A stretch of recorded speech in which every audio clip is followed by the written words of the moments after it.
Buenas tardes con todos. El tema que se ha preparado el día de hoy es pie plano. En cuanto al concepto, el pie plano se caracteriza por el colapso del arco longitudinal medial del pie, con una desviación lateral del antepié y valgo del talón, lo que puede causar dolor y alteración de la marcha. El pie plano es normal hasta los 2 años de edad, ya que a partir de los 3 años se va formando el arco plantar. En personas con pie plano, entonces el arco longitudinal interno del pie se colapsa y la superficie plantar del medio pie entra en contacto con el suelo. En cuanto a su prevalencia, tenemos que entre niños de 2 a 6 años es frecuente en el 46% y entre los 8 y 13 años es frecuente en un 14%. En cuanto a su clasificación, según su origen, podemos tener un pie plano congénito o un pie plano adquirido, y según la movilidad del arco puede ser un pie plano flexible o un pie plano rígido. Dentro de los factores de riesgo asociados en adultos se ha encontrado la obesidad, que puede contribuir al desarrollo del pie plano, pero es poco probable que sea la única causa. Igualmente la deformidad en equino. En cuanto a la historia clínica, el pie plano puede ser asintomático.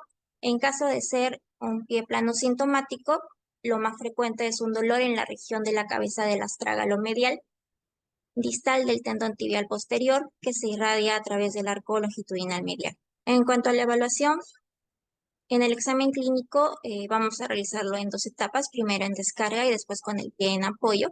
En cuanto al examen clínico en descarga, el diagnóstico se establece con una exploración física completa y por medio de pruebas complementarias simples.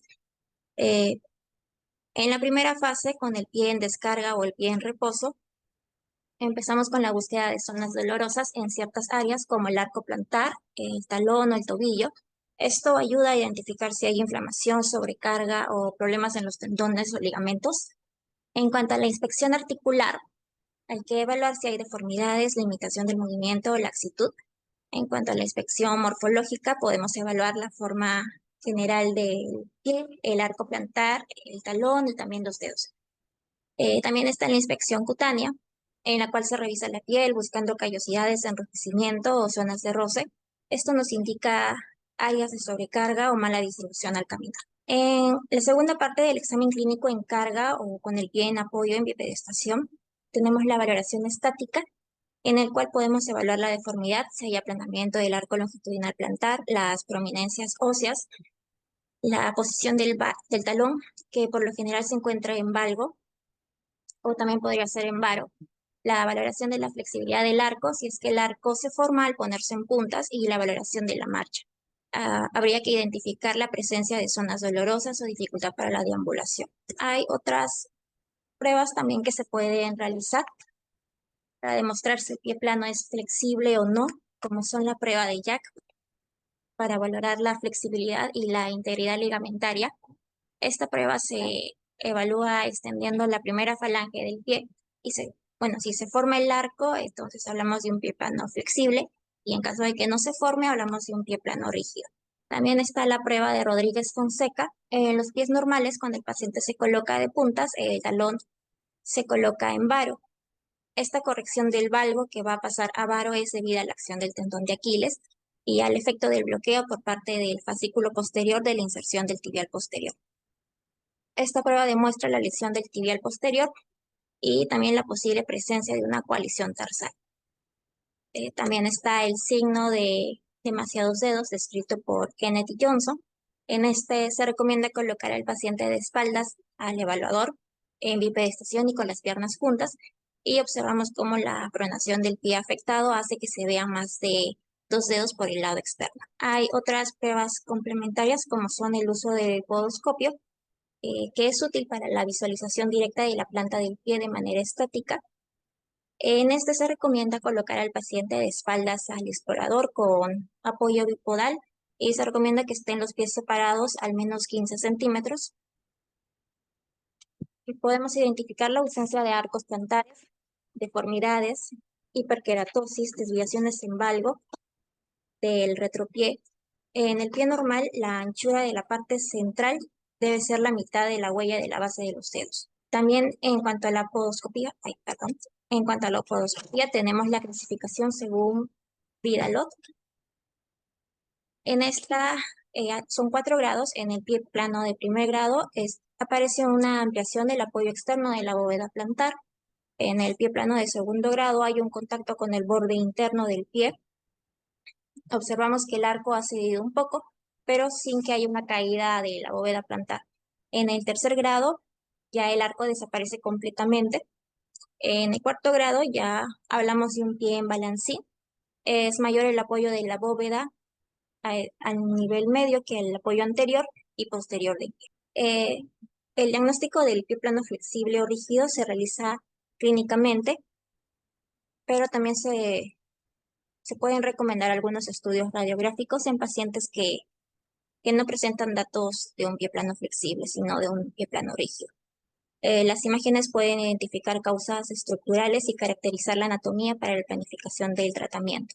Las radiografías del pie con carga deben ser el primer método para evaluar la deformidad del pie plano, y las vistas que se recomiendan son el pie dorsoplantar en vista anteroposterior, que es la óptima para medir la abducción del antepié y la rotación del astrágalo, y la vista lateral, que nos muestra el grado de colapso del arco longitudinal.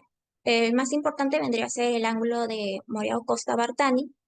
Este es el ángulo del polo inferior del hueso sesamoideo interno y el punto más bajo de la cabeza astragalina al punto más bajo de la tuberosidad posterior del calcáneo.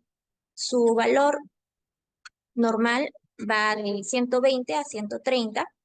Por encima de ese margen hablamos de un pie plano y por debajo de ese margen hablamos de un pie cabo.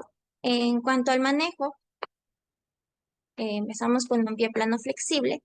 En niños, si el pie plano flexible es asintomático, se recomienda la observación clínica para controlar los síntomas y los signos de progresión. En adultos también es similar. Si el pie plano es flexible y es asintomático y no se encuentra relacionado con la disfunción del tendón tibial posterior, ya que esta deformidad generalmente está presente desde la infancia, en todo caso se recomienda la observación clínica. Y también se puede recomendar que realicen algunos ejercicios en casa, como son la elevación y el descenso de talón con ambos pies juntos.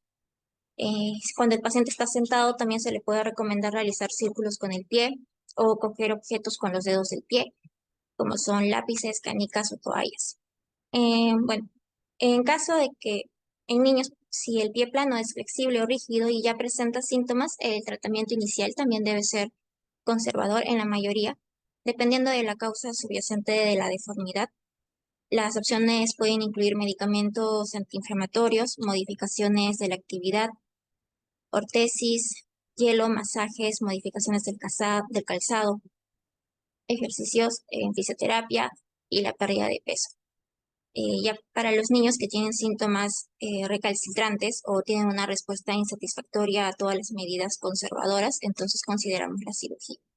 En adultos es similar para todos los tipos de pie plano sintomático. El tratamiento inicial debe ser el conservador en la mayoría de los pacientes, y dependiendo de la causa subyacente de la deformidad, si tiene también síntomas recalcitrantes o una respuesta insatisfactoria a todas las medidas conservadoras, se puede considerar la cirugía.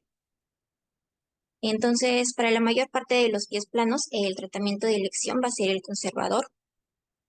El quirúrgico se reserva para las grandes deformidades, para un pie espástico, en caso de que haya un astrágalo vertical, sinostosis óseas, o cuando la clínica es persistente, entonces consideramos una referencia a traumatología. También hay otras opciones, como son el uso de un calzado con un buen soporte que pueda ser más cómodo que el usar sandalias o zapatos que tienen un poco soporte. También los soportes de arco o dispositivos ortopédicos pueden ayudar a aliviar y reducir el dolor. La fisioterapia también, que incluye ejercicios de estiramiento del tendón de Aquiles y otros ejercicios de fortalecimiento, también podrían ayudar. Bueno, ya para acabar, en cuanto a las conclusiones, el pie plano es una alteración frecuente del arco plantar que puede presentarse desde la infancia. En la mayoría de los casos, el pie plano flexible es asintomático y no requiere tratamiento, solo observación y educación postural. El tratamiento fisiátrico busca mejorar la alineación, la fuerza muscular y la estabilidad del pie mediante ejercicios, plantillas ortopédicas y también la educación al paciente. Bueno, Ya para acabar, solamente quería agregar, cuanto a las plantillas o los soportes plantares personalizados, hay controversia en cuanto a su efectividad. Se ha visto que a corto plazo reducen la eversión del calcáneo en bipedestación y la pronación excesiva durante la dinámica. Eh, lo ideal sería, o los efectos se podrían ver al momento de la instauración del tratamiento o hasta 2 semanas después de su uso, ¿no? Y a largo plazo su efectividad va a depender de la edad del niño y de la duración del tratamiento. Esto se ha visto que se ve una mayor efectividad en niños que tienen más de 6 años o cuando el tiempo de tratamiento es mayor de 24 meses, ¿no? Igual no existe ningún estudio en el que se indique que el uso de soportes plantares dificulte el desarrollo normal del pie o empeore la situación. Entonces, eso sería todo por mi parte. Gracias.